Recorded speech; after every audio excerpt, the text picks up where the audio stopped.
Good evening and welcome to Scotland at 7 on Wednesday, the 31st of May. My name is Brian Liddy, and I'm welcome to say that I have with us tonight, this evening, William Duguid.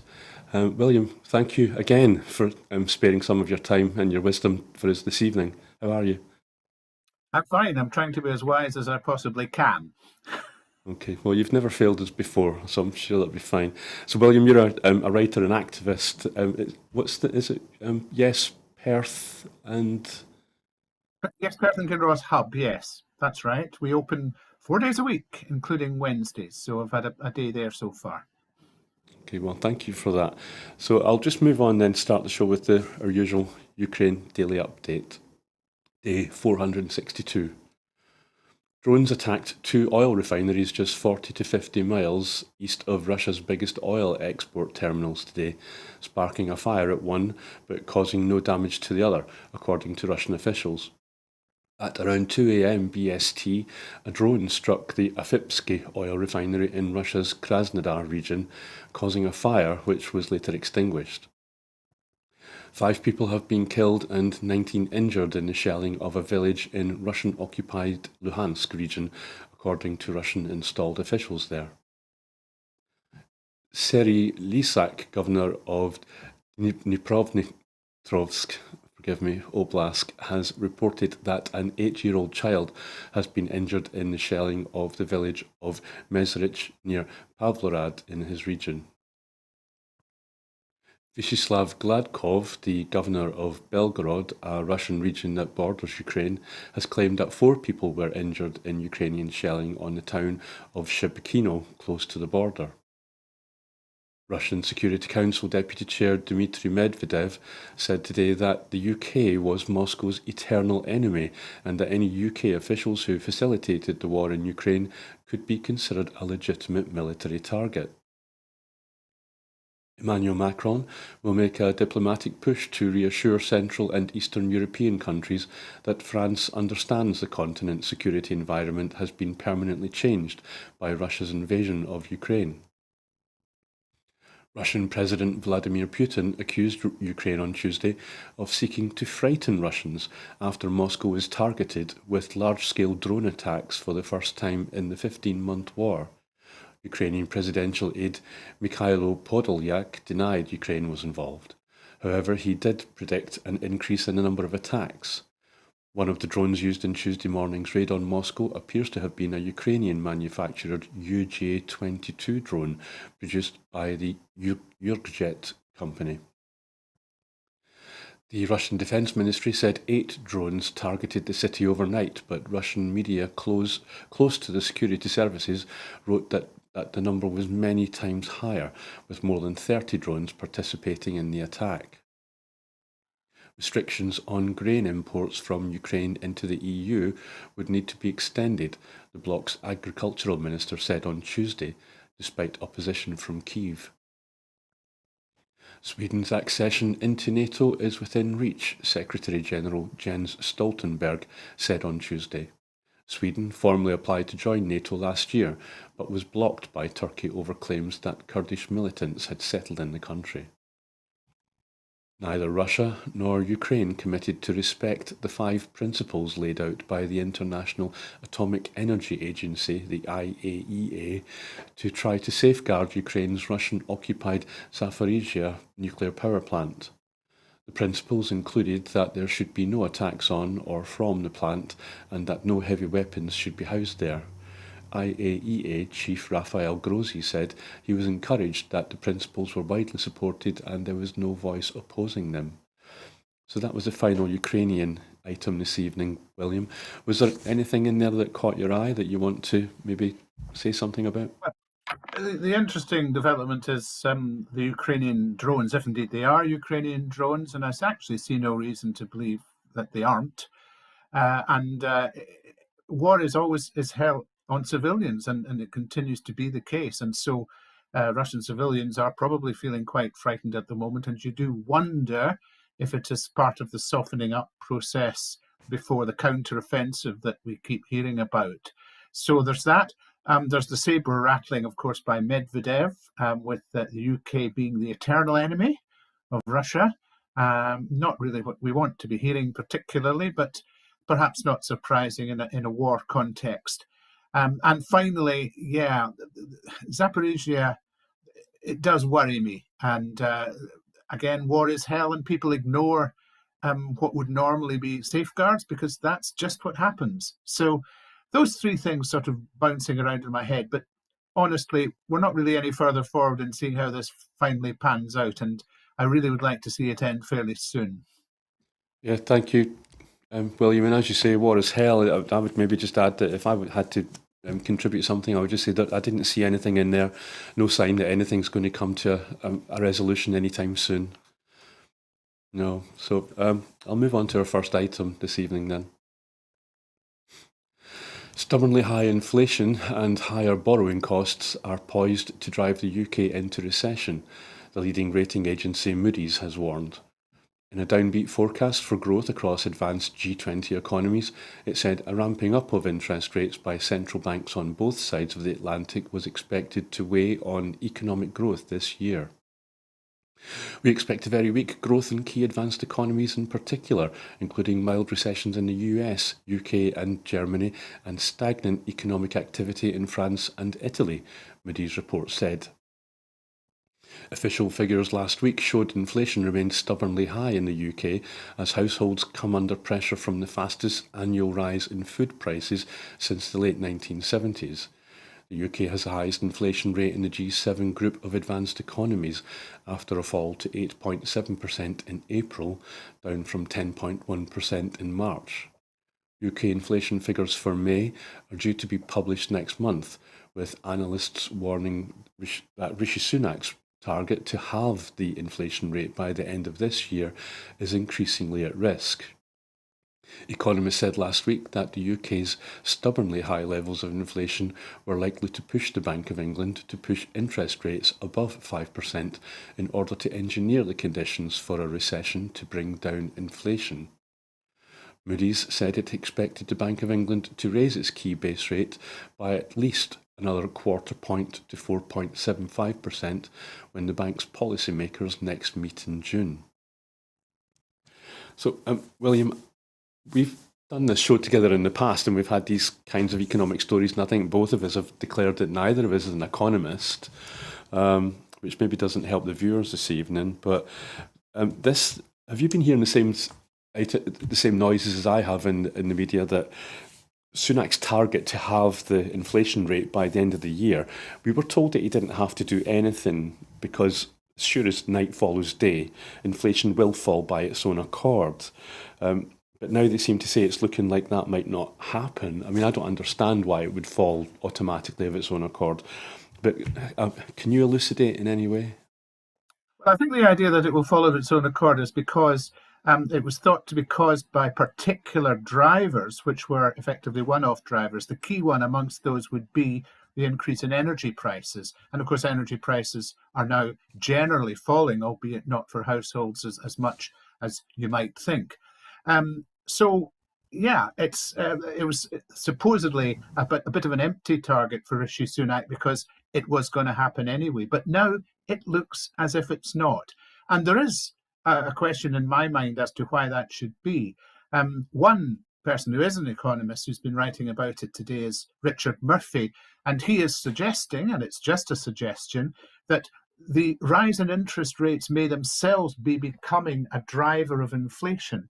He's looking at things such as company profits remaining stable in the final quarter of 22, so it's not necessarily profiteering, although the whole picture hides a multitude of sins. Wages are still running behind inflation, so we're not really seeing a wage price spiral as such, and raw material prices are stabilizing. So the only thing left, suggests Richard Murphy, is the cycle of interest rates, which would be highly ironic if the Bank of England were somehow contributing to the whole problem by what they saw as the solution. And of course, the problem is not so much for the people that have got a cushion, but for the people who are the poorest who have to put up with the food costs, etc. So a complicated but difficult picture.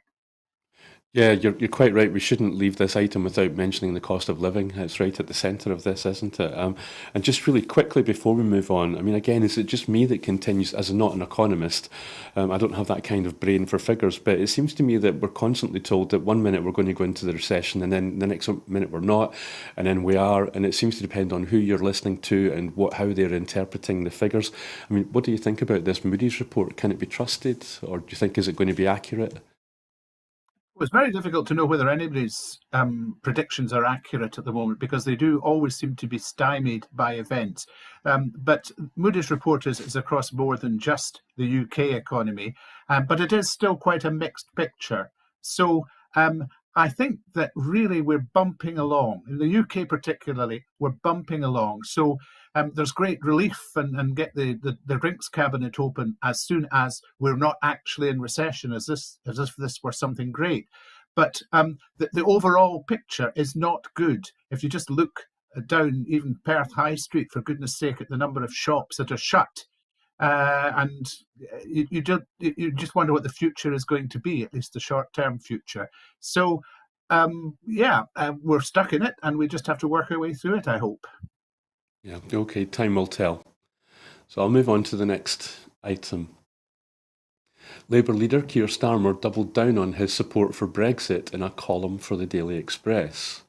Starmer wrote, Britain's future is outside the EU, not in the single market, not in the customs union, not with a return to freedom of movement. Starmer emphasised his belief that those arguments are in the past, where he insisted they belong. The SNP is the only major party in the UK committed to reversing Brexit and securing Scotland's membership of the EU. Commenting, the SNP's Europe and EU accession spokesperson, Alan Smith, MP, said, Labour and the Tories are now indistinguishable on Brexit, both deep in denial while the economy takes a hammering from this failed project. How Keir Starmer can look at the mess of Brexit and decide to just go along with it is madness, and shows what depths the Labour Party will sink to in their attempt to get the keys to 10 Downing Street. Starmer's comments came on the same day that the UK's post-Brexit trade deal with Australia and New Zealand have come into force. A moment lauded by the UK government as historic, despite critics arguing they give away far too much for far too little. The trade agreements, the first of those negotiated after Britain's EU exit to enter into force, come after George Eustace, who was the Environment Secretary when the UK-Australia Trade Pact was struck in December 2021. He admitted it was not actually a very good deal for the UK. The UK government's own calculations estimate that the deal will have a negligible long-term contribution to the UK economy, forecasting it will increase UK GDP by only 0.08%, or £2.3 billion a year by 2035. This has prompted criticism in the UK that the deals were one-sided and especially disadvantaged farmers, particularly in Wales and Scotland. So, William, I don't know if you saw any more of Starmer's intervention, if I can call it that. I don't want to concentrate too much on Starmer. I definitely want to talk about the trade deal and Scottish farming. But something else that he said that our European friends and competitors aren't just eating our lunch, they're also nicking our dinner money. What should people in Scotland expect from a Starmer government on the question of Europe? Well, the policy seems to be to stick with Brexit, but better marks for artistic merit. And I don't see how you can do worse in the kind of trade relations we seem to be having with Europe. It wasn't inevitable that we have this ridiculous approach to Brexit that the Tory government has given us. But there really isn't much to hope for because unless you re-engage with Europe in a big way, I think we have big problems, and we particularly have big problems in places such as Scotland and Wales. And this was predicted. This was predicted way back, even when we were in the Brexit debate, by Adam Bosin of the European Policy, not the European, the Bank of England um, um, Policy Committee, just saying that basically taking a sledgehammer to your trade relations with your nearest neighbours and instead substituting deals with countries across the other side of the world couldn't have anything but a bad effect. And everything you're doing from then on is going to be mitigation unless you do something to enhance trade relations with Europe again. And it's not just trade, it's freedom of movement as well. And we are steadily feeling the effects of Brexit every day in some way or another, whether it's in queues at airports, whether it's in shortage of staff, whether it's just in the general sluggishness of the economy, because Brexit does have its effect there. And I remain to be convinced that Labour has any sort of real answer to these things. Thank you, William. So I'm sitting in this chair this evening. I'm just trying to channel my colleague, Ruth Watson, who often presents here on Broadcasting Scotland, because she represents Keep Scotland the brand. But Ruth, if maybe I hope I can try and do you justice. But I've just one thing that I found when I was looking into this item, the UK government said that these Australian imports that are about to come into the country. Oh, by the way, Australia is starting to ramp up beef production, in just ahead of this trade deal goes ahead, presumably because they just plan to. Raise imports or exports into the UK. But the UK government said that these Australian imports are not going to harm Scottish farmers of beef or anything like that. It's more likely to displace other foreign imports from other countries. Do you accept that? Not necessarily. It remains to be seen. How cheap will the imports be? Will they be undercutting Scottish farmers? Bearing in mind, we've just been talking about people suffering from cost of living difficulties, particularly with interest rates going up. So if they get something cheap, they may well go for it for a while, and that is a problem for Scottish farmers. So no, I don't buy it. It's the sort of assurance you hear, but take it with more than a pinch of salt. Yes, and just before we do leave it, just quickly, I'm just thinking that Ruth, I'm sure if she were here, she would talk about quality in terms of there is going to be a difference between the beef that comes in from Australia and Scotland. Do you think, what do you think about that? Is that an issue?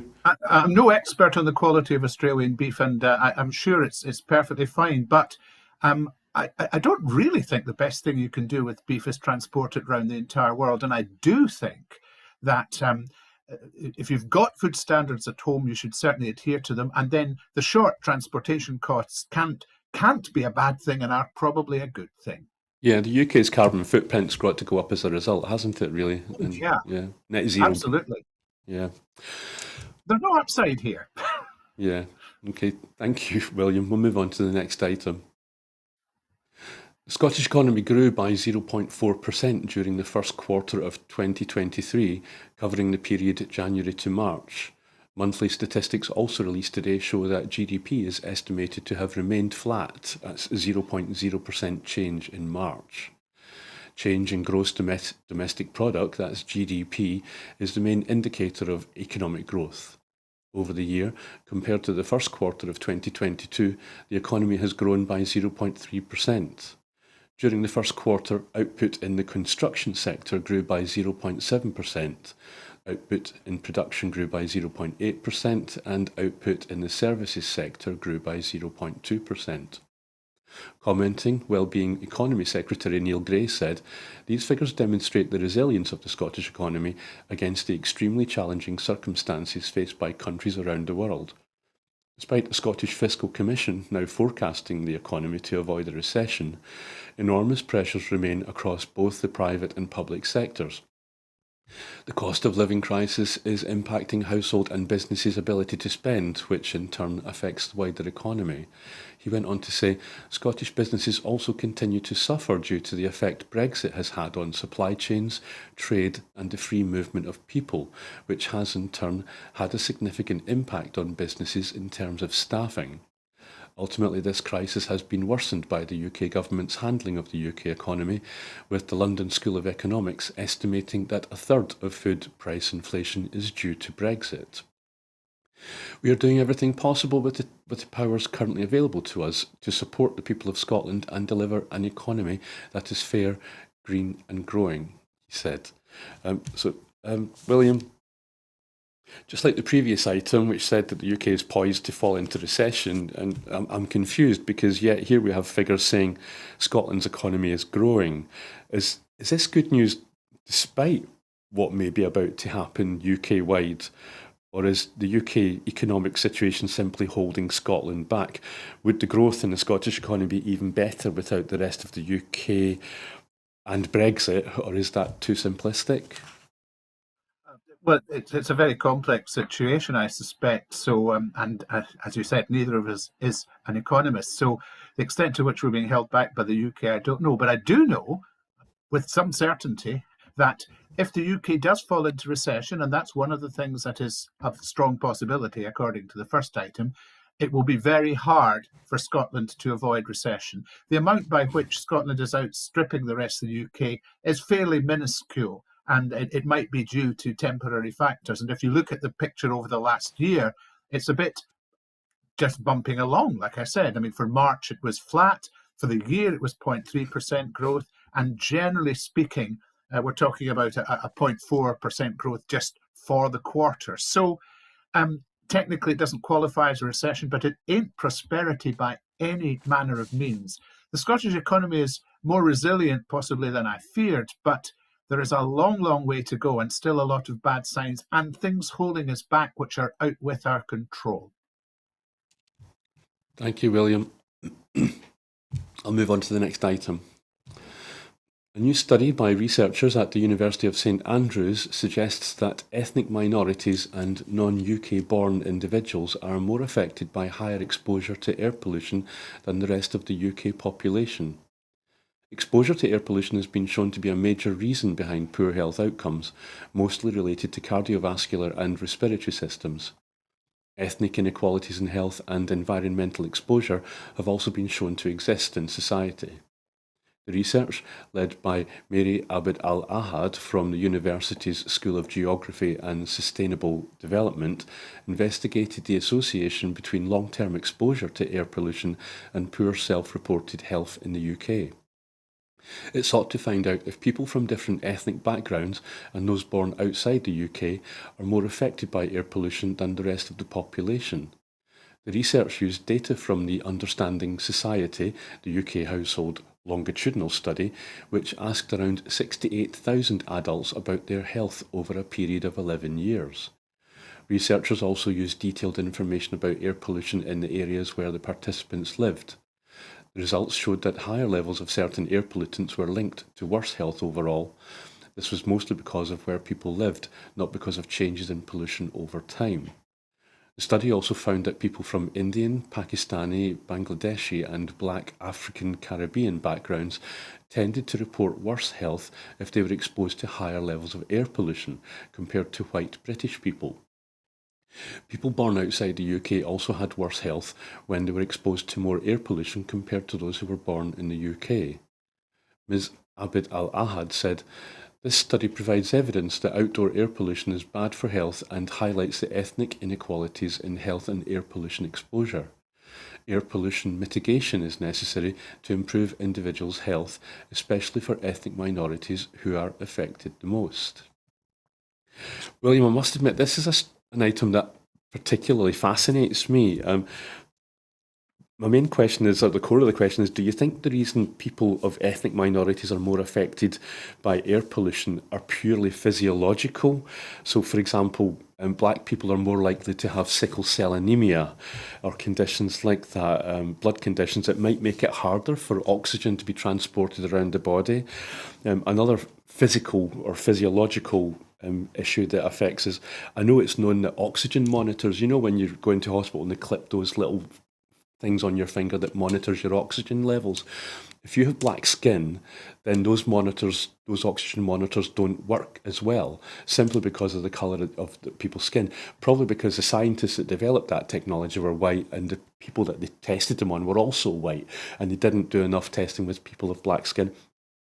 But then there's also, I can't help thinking about that, it's known that black pregnant women in the UK are 4 times more likely to miscarry than people that are not of colour, and that's apparently simply because healthcare medical workers, they just don't pay as much attention to black people. If a black woman says that she's in pain, then they think, well, that you just deal with it. You'll be fine, and then it turns out there's a problem. I don't know. I mean, I'm saying too much and eating into your time. What do you think about this piece? Don't worry about eating into my time. It's possible there are some physiological reasons, but I think their effect would probably be minor. I do think there have been several studies that have shown there are ethnic inequalities in health care, which may be impacting somewhat on the situation.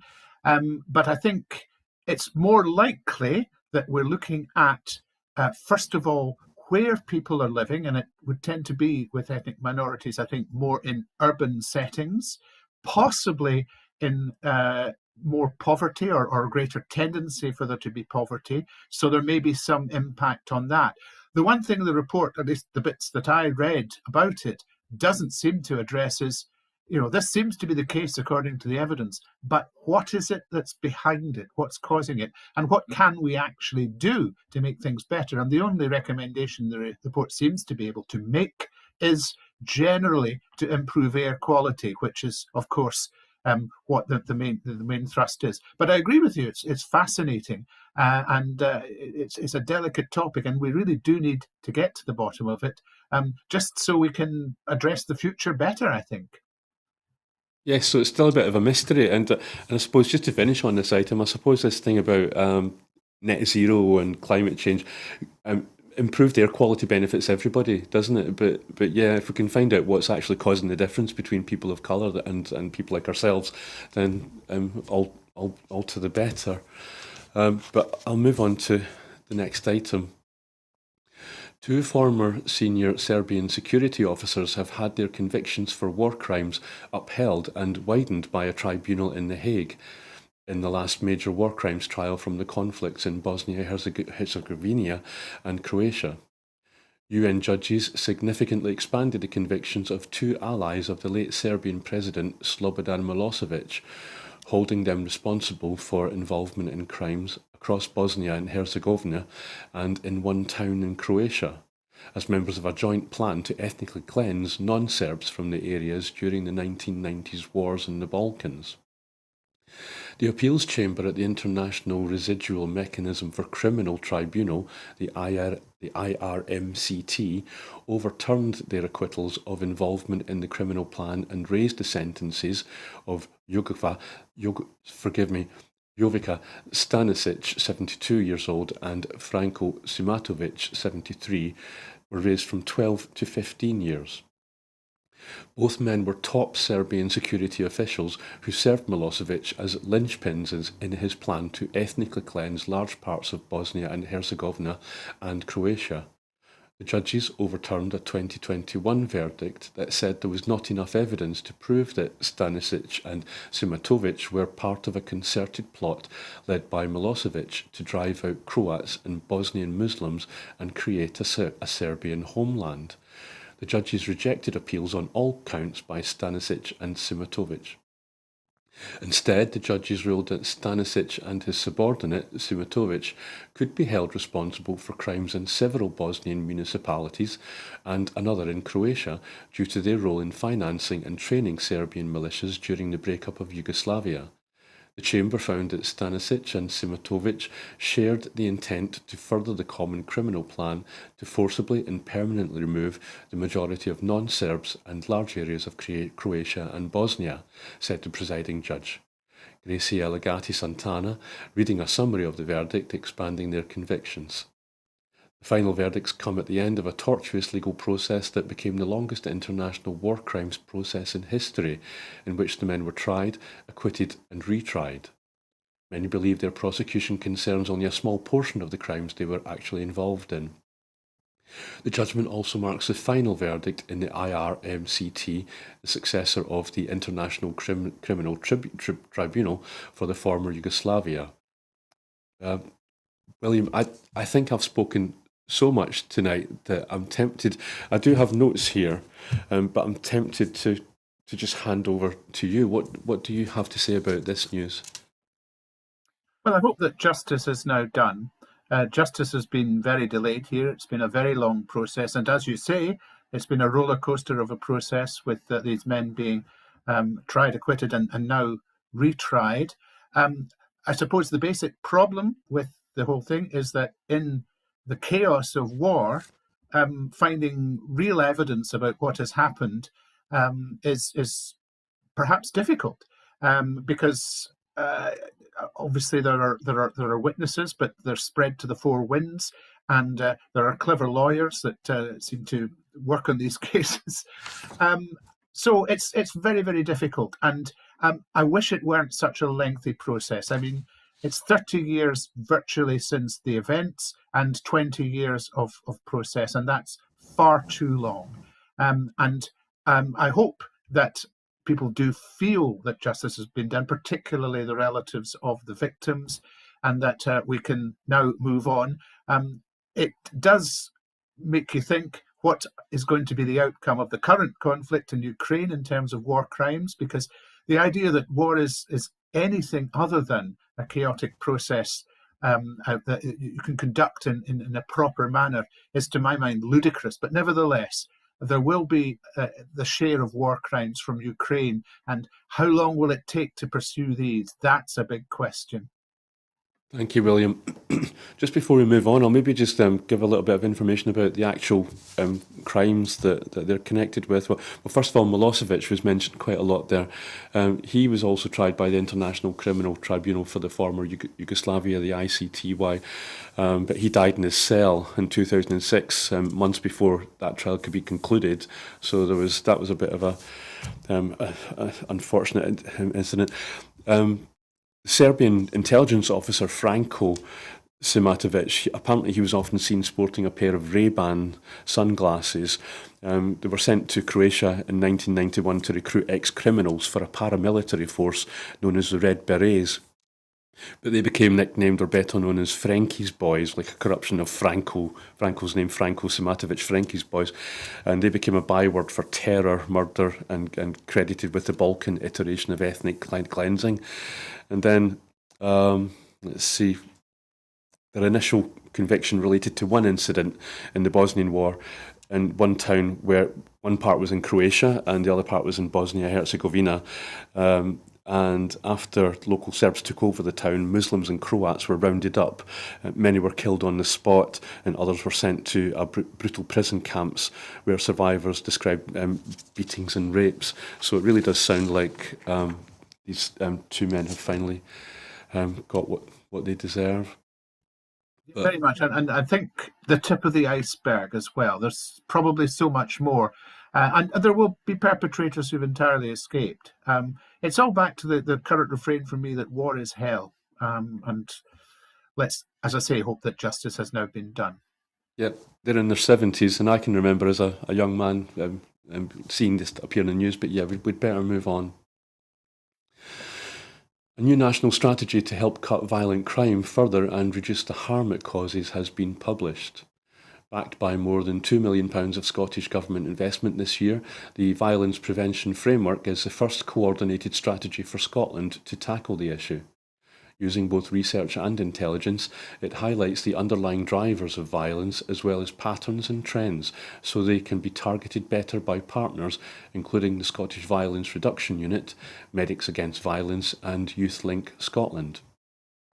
Priorities include preventing young people engaging in violence, helping older offenders with a history of knife carrying via targeted activity, and extending the hospital-based Navigator approach, which helps support people with multiple complex issues, including problematic drug and alcohol use, so they can access the appropriate services and stop the revolving door of harm.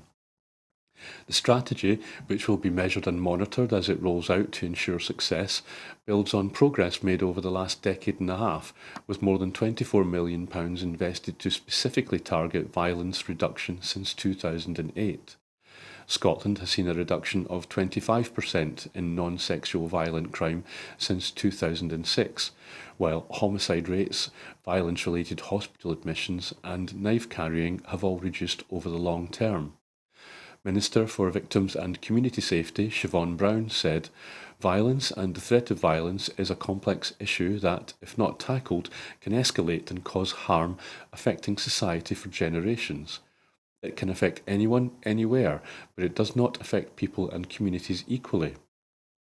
Poverty and inequalities increase the likelihood of both becoming a victim of violence and of becoming involved in such offending, which is why our vision for justice emphasises the importance of the wider public health approach to continuing to cut crime."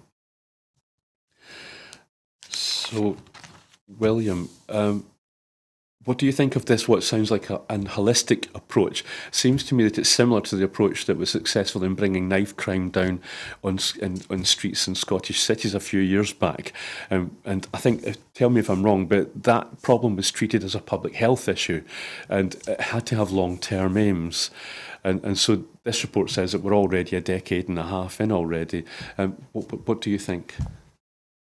I think that's right. It was the Strathclyde Police Violence Reduction Unit, and it was groundbreaking. And of course, it's now part of the scheme of organisations that this new strategy covers. So I think it's probably, it could be best seen as building on what's already been happening. I think Scotland's done a reasonable job in cutting certainly non-sexual violence in the last 15 or so years, and it's never enough.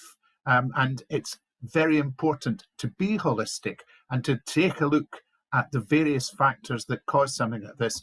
I liked the phrase that came up during your report, the revolving door of harm, and that's something we need to look at to stop the endless cycle of people's lives, chaotic in various ways, impacting in this particular way. But as I say, it's a good thing, and it's a continuation of good work that we've done. Leslie Riddick speaks about the reputation that Scotland had for violence and that some people still possess, and looks at the work that was done by the Violence Reduction Unit and how that did have an effect. She's got that in her new book Thrive, which I recommend to everybody, and which she'll be talking about in Perth on the 15th of June. That's the end of that plug.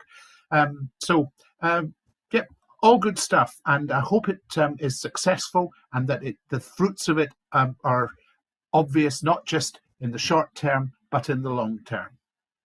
Thank you, William. And I think you'll agree that we hear a lot of people in the media saying that the SNP and now the Greens have been in government in Scotland for something, what is it, like 16 years, and yet, things haven't changed or improved very much. Do you think this is a good example of just how deep-rooted some of the problems that they're having to deal with are? We're not going to get a quick fix, and we do need to have a long-term strategy before we're going to see any discernible change. Yeah, this is the thing that it has to be a long game. The results since certainly 2008, but also before 2008, because the Violence Reduction Unit stems from, I think, 2006 and went nationwide in 2007.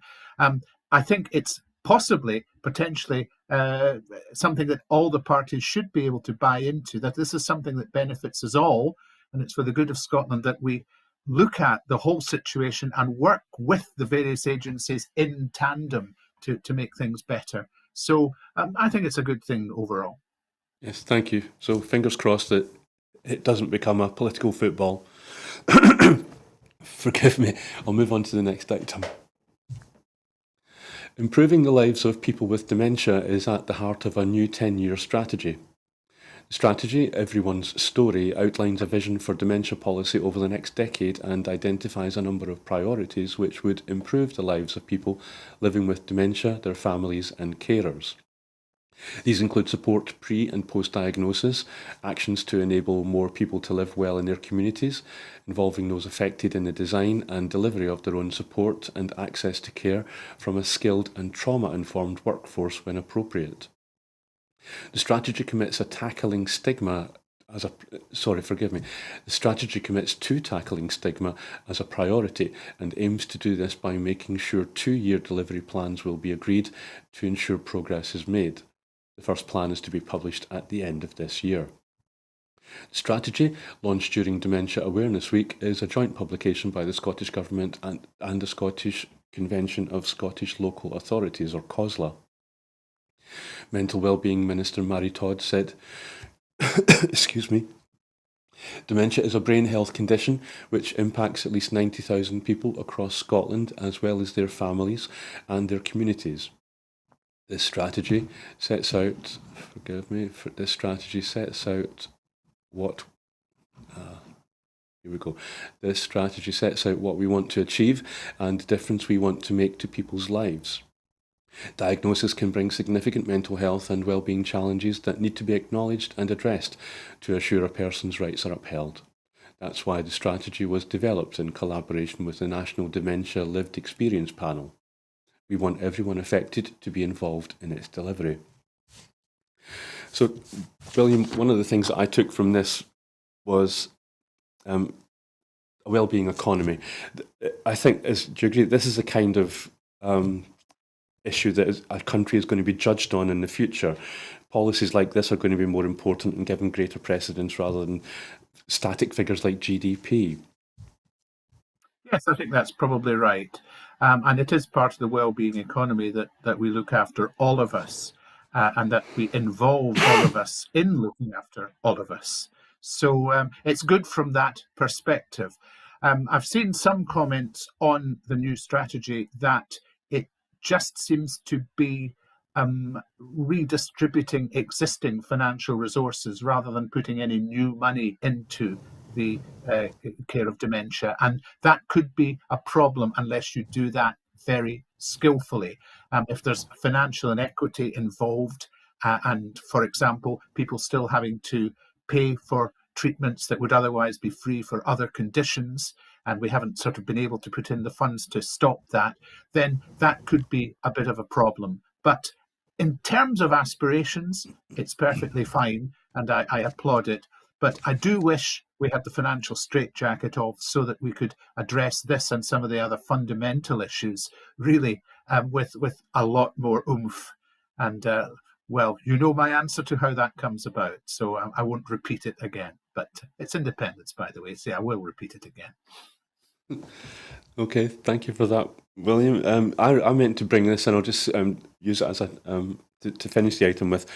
I think it's worth noting that dementia, it's a decline in brain function, but it's not a single disease, and it's also it seems that people have realised that dementia isn't a normal part of ageing, and I suppose that I'm quite pleased because I'm starting to come into my twilight years, so it's not inevitable in old age, and so hopefully this new strategy will bear fruit so that people like you and me can benefit from it down the line. Keep talking like this for years to come. Yeah, perfectly probably. sensibly. Oh, yes. You're probably right. So I'll move on to the next item.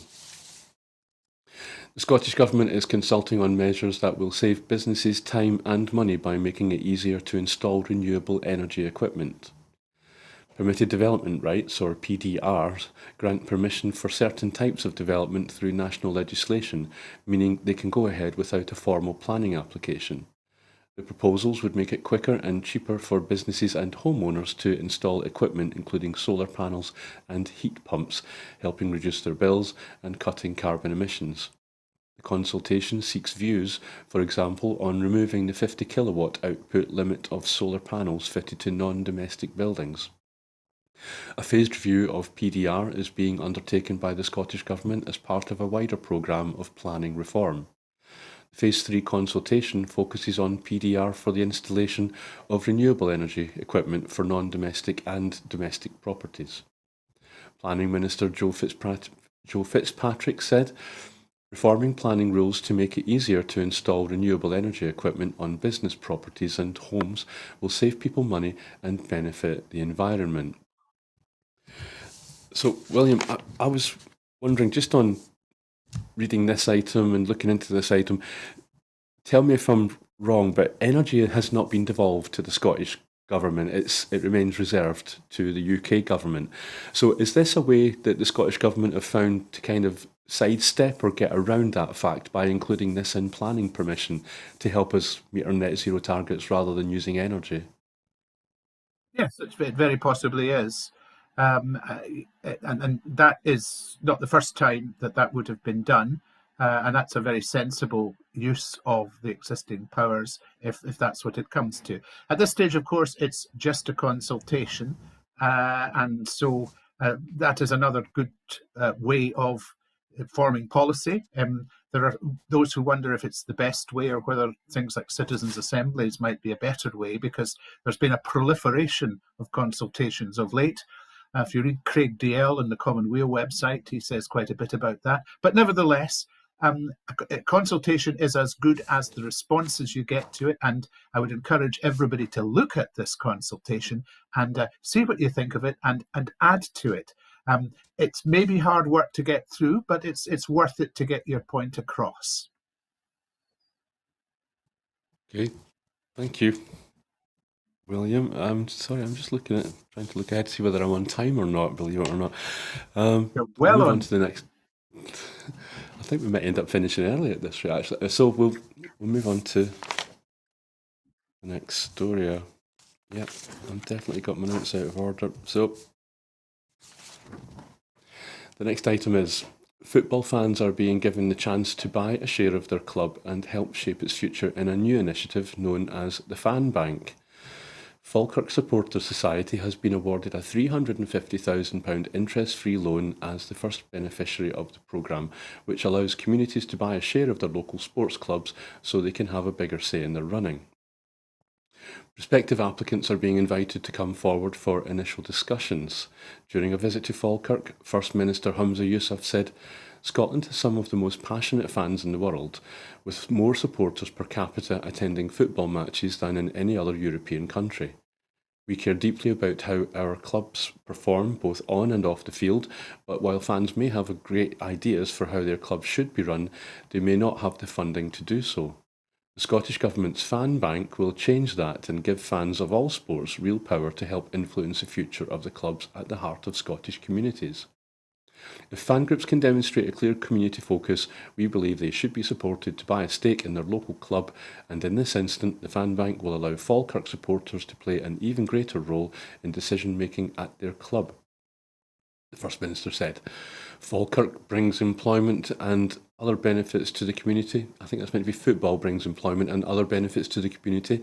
"And I look forward to seeing other supporters across the country shape their own future through fan ownership and community proposals, which the Scottish Government could consider supporting." So, William, I'm not quite sure how we ended up in this situation, but we've got 10 minutes to talk about fan banks. Talk about football. And I'm not a football fan in the slightest, so as I say, I don't follow football at all. So it's over to you. But even I have to admit that it plays a huge role in Scottish culture and Scottish identity. Do you think this will actually make any difference? This is it's a drop in the ocean, but it's a good thing, and it's good to give football clubs a community focus, or to build on the community focus they've already got. A few comments on this. I think this money will pay for 875,000 shares in Falkirk, which is 25% of the club, and that perhaps shows how disparate, or the financial disparity between the rich clubs in Scotland, which is basically Celtic and Rangers, and the rest. Some of them are richer than others, but Falkirk haven't got particular coins to rub together. So I suppose that's one comment on it. And the second comment on it is, in terms of fan ownership, which is a good thing, Scotland will have some way to go to catch up with Germany, where I think it's enshrined in the law about football clubs that you must have over 50% fan ownership. And the great flagship of that is Bayern Munich, which has just won the championship, the Bundesliga, for I think the 11th time. They did it at the last gasp, but they have 75% fan ownership, and they're famously, by no means the only major club in Europe that's got a significant fan ownership, but way out in front. And it's worked for them, but then again, they had many resources to start with. Just in general, it's something to be applauded. Let's get people involved in things, help them to run things and have an influence in things, And it just makes the whole experience more meaningful, and it makes people more confident about what people can do. And I suppose here I'm harking back to Leslie Riddick and Thrive, which I'm currently halfway through in preparation for the Perth event.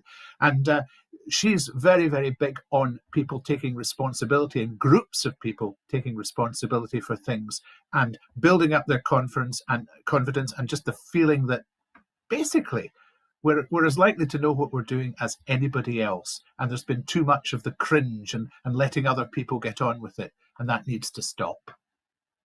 Okay, thank you for that. And so the way you describe it, William, it made me start to think about things like the old cooperative movement, where people could take part in the co-op, or maybe nowadays the more modern equivalent is community buyback. You mentioned Leslie Riddick. I know that she's big on communities buying back amenities like Govan Hill Community Baths has now been bought back by the community, being refurbished.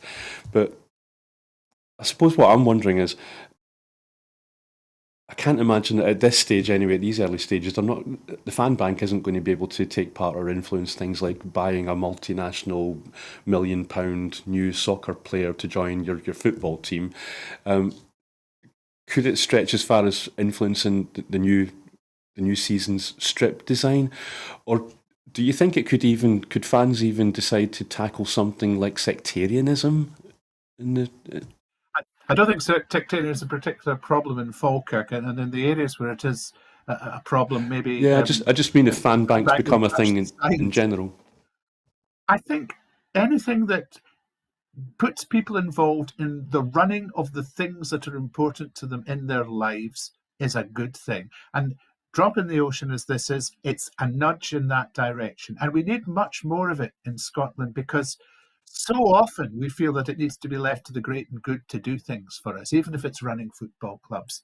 And so let's unleash the potential that's in people. That's very important in the whole idea behind ultimately wanting to become independent and to build a better place overall. It may look small, but everything is made up of smaller bits. Okay, thank you, William. We're in the rare luxury of having time to. Is there anything that you wanted to say tonight but didn't have time to say? Well, I was very interested in the main BBC headline this morning, BBC Scotland, I should add, which was all about crowing in advance, it seemed, about the SNP Westminster Group accounts needing to be submitted today or they would lose short money. And I was somewhat astounded. I sort of read various things in the press and elsewhere, perhaps even on Twitter, that sort of arbiter of truth, that the accounts had been audited and they were just basically ready to go.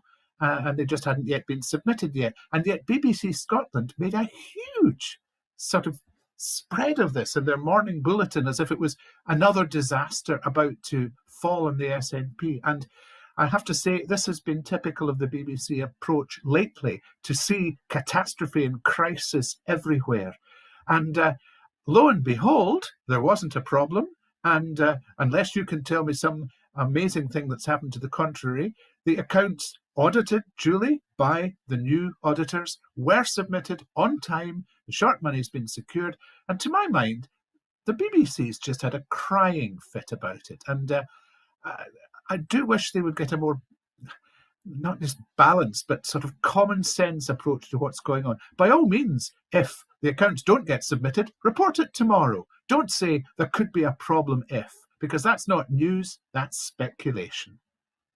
Yes, I mean, certainly I listen to podcasts and the like, a lot of them have nothing to do with Scottish politics, but they certainly seem to think that you hear phrases that implied that it was all over for the SNP and that it was going to crash and burn. So yeah, it's interesting, isn't it? I better try and be impartial. Well, of course, I'm not a very impartial person at all, as you've probably recognised from most of what I've said tonight. But I do believe there should at least be some common sense in the approach to how you report things, even if you are partisan. But you don't have to be impartial, because the reason we ask you on is for your views and your opinions. So we're really grateful for that. So thank you, William. Yes, well, as I said, thank you for your time and for your insights. I'll draw close to it then. Shall we get our tea early tonight? So that's it for this evening, but before I go, I just want to remind you that here at Broadcasting Scotland, we depend on the generosity of our supporters. So to everyone who has donated and to everyone who has signed up to make a regular monthly payment, we thank you very much. You know that our programmes will always be free to view. However, if you can afford £5 a month, please do consider becoming a Broadcasting Scotland supporter. We have set ourselves a target of adding 10,000 new subscribers to enable us to employ staff to make more programmes. So good night and thank you for watching.